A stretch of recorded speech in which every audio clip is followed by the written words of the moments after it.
إن الحمد لله نحمده ونستعينه ونستغفره ونعوذ بالله من شرور أنفسنا وسيئات أعمالنا من يهده الله فلا مضل له ومن يضلل فلا هادي له وأشهد أن لا إله إلا الله وحده لا شريك له وأشهد أن محمدًا عبده ورسوله أما بعد فإن خير الحديث كلام الله وخير الهدي هدي محمد صلى الله عليه وسلم وشر الأمور محدثاتها وكل محدثة بدعة وكل بدعة ضلالة أما بعد.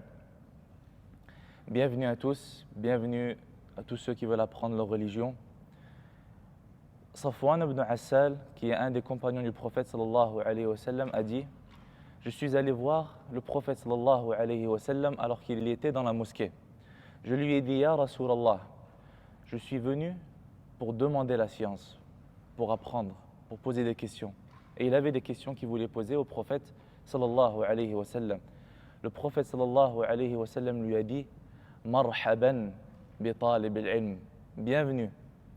Bienvenue à celui qui demande la science. Ensuite, il a dit: certes, les anges entourent celui qui demande la science et le couvrent de leurs ailes. Puis ils montent les uns sur les autres jusqu'à arriver au ciel de la vie d'ici-bas, Sama ad-Dunya, le premier ciel, par amour pour la chose qu'ils demandent, par amour pour cette science qu'ils demandent. Et le prophète sallallahu alayhi wa sallam a dit à ses compagnons un jour, il leur a dit: des gens vont venir vers vous pour rechercher la science. C'est-à-dire après la mort du prophète sallallahu alayhi wa sallam, ils vont venir vers vous, mes compagnons, pour apprendre, pour chercher la science. Lorsque vous les verrez, dites-leur: bienvenue, bienvenue, par recommandation du prophète sallallahu alayhi wa sallam, et enseignez-leur. Marhaban, marhaban bi wasiyyati rasulillah.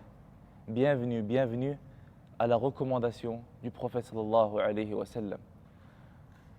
Donc c'est pour cela que je vous souhaite la bienvenue du prophète sallallahu alayhi wa sallam.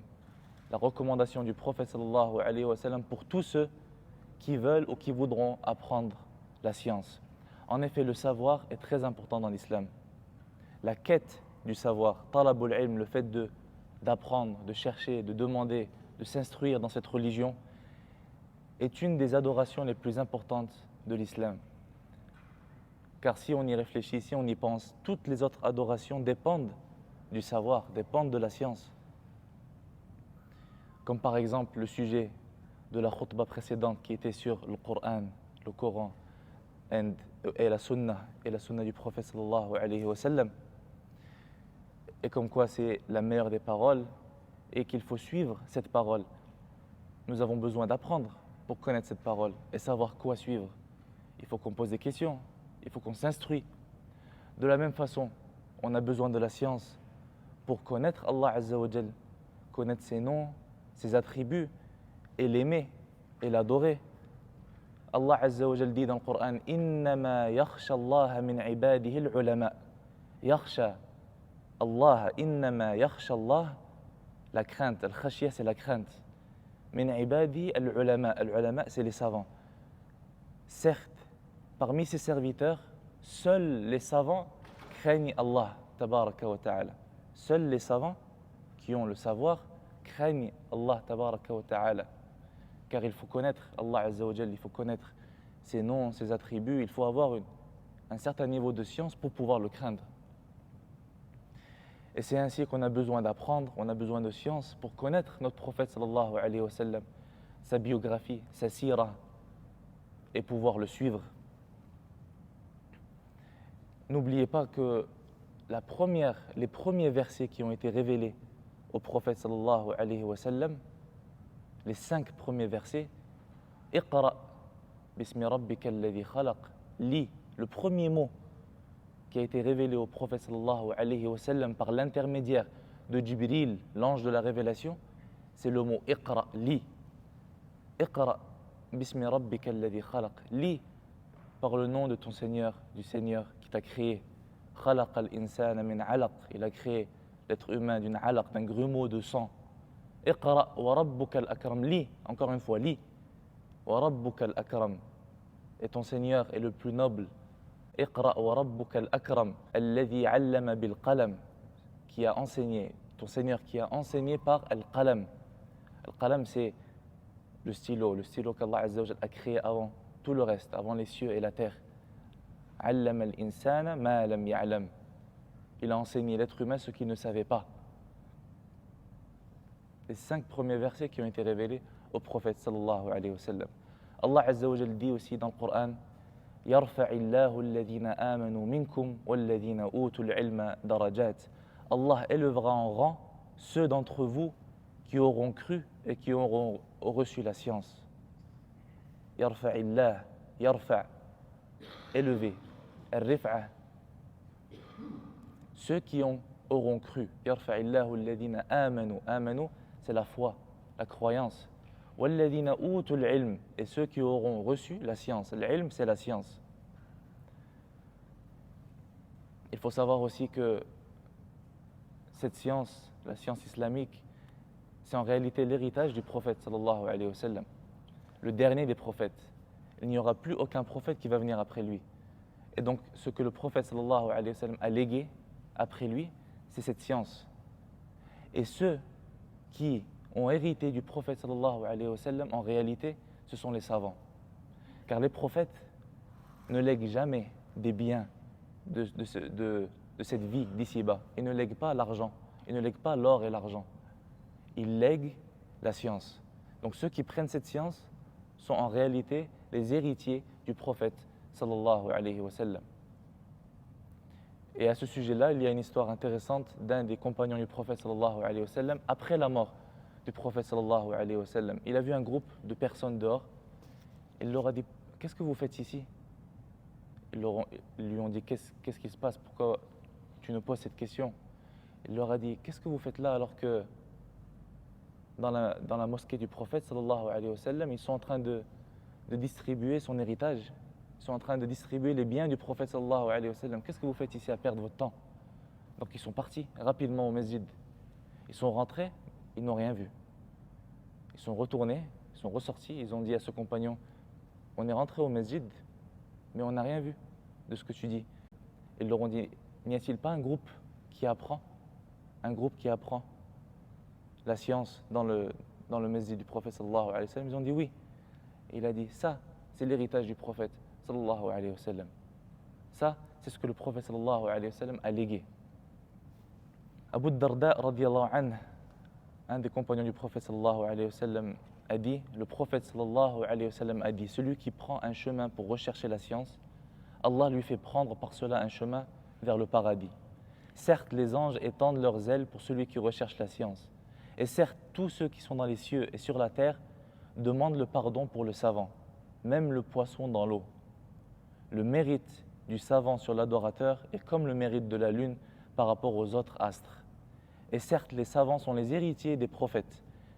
Et les prophètes n'ont pas laissé comme héritage des dinars ou des dirhams. Dinars ou dirhams. Mais ils ont laissé la science. Celui qui l'apprend aura pris une part importante. Donc il se doit pour chaque musulman, en réalité, d'apprendre, de s'instruire dans cette religion. Chacun en fonction de son niveau et chacun en fonction de son mode de vie.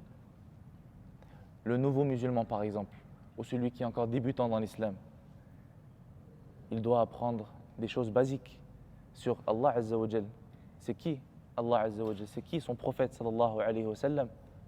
Comment prier? Il doit apprendre surat al-Fatiha, parce que c'est une surah qui se lit dans toutes les prières, et ainsi de suite. Le musulman qui est commerçant, qui est dans le business, dans le commerce, il se doit d'apprendre toutes les règles qui sont liées au commerce. Qu'est-ce qui est autorisé, qu'est-ce qui n'est pas autorisé. Celui qui a de l'argent, qui est riche, qui doit donner zakat, il doit apprendre toutes les règles qui sont liées à zakat. Celui qui veut aller faire le hajj, le pèlerinage, ou bien l'umrah, avant de voyager, avant de partir, il doit se préparer, il doit apprendre. Même celui qui apprend une des sciences d'ici-bas, de dunya, s'il le fait avec une bonne intention, cet apprentissage deviendra une ibada, deviendra une adoration. Par exemple, celui qui apprend la médecine, s'il a comme intention d'être bénéfique pour ses frères musulmans, de pouvoir être un médecin honnête, à côté d'autres qui ne seront peut-être pas honnêtes, cette intention fait en sorte que son apprentissage devient une ibadah, devient une adoration aimée par Allah tabaraka wa ta'ala. Ensuite, concernant la deuxième khutbah, c'est sur le fait que, alhamdulillah, on vit tous ici aux Émirats et je pense que vous tous, vous venez d'un autre pays, que ce soit la France ou autre, et il faut qu'on se rende compte tous de l'importance et la chance de vivre dans un pays comme les Émirats, un pays arabo-musulman, qui, en réalité, c'est une aubaine, une opportunité pour nous pour pouvoir apprendre, s'instruire et s'améliorer. Un pays où il y a la sécurité, alhamdulillah, un pays où il y a beaucoup de masjids, où les imams, la plupart d'entre eux, se feront plaisir de vous aider, de vous guider, de vous donner des conseils, de vous apprendre. Il y a beaucoup de centres pour apprendre, que ce soit le Coran, que ce soit la langue arabe. Surtout apprendre l'arabe, qui est la clé de l'islam, qui est, on va dire, la première étape dans votre quête de science islamique. Sans arabe, on ne pourra pas vraiment s'améliorer, on ne pourra pas vraiment apprendre l'islam, on ne pourra pas vraiment comprendre la portée des textes islamiques, du Coran et de la Sunna. Il faut se rappeler de ça, se rappeler aussi que dans les autres pays d'où on vient, des pays non musulmans, il y a beaucoup de gens qui aimeraient être à notre place, qui voudraient sincèrement être à notre place pour pouvoir apprendre, pour pouvoir s'instruire, pour pouvoir s'améliorer, pour être un meilleur musulman.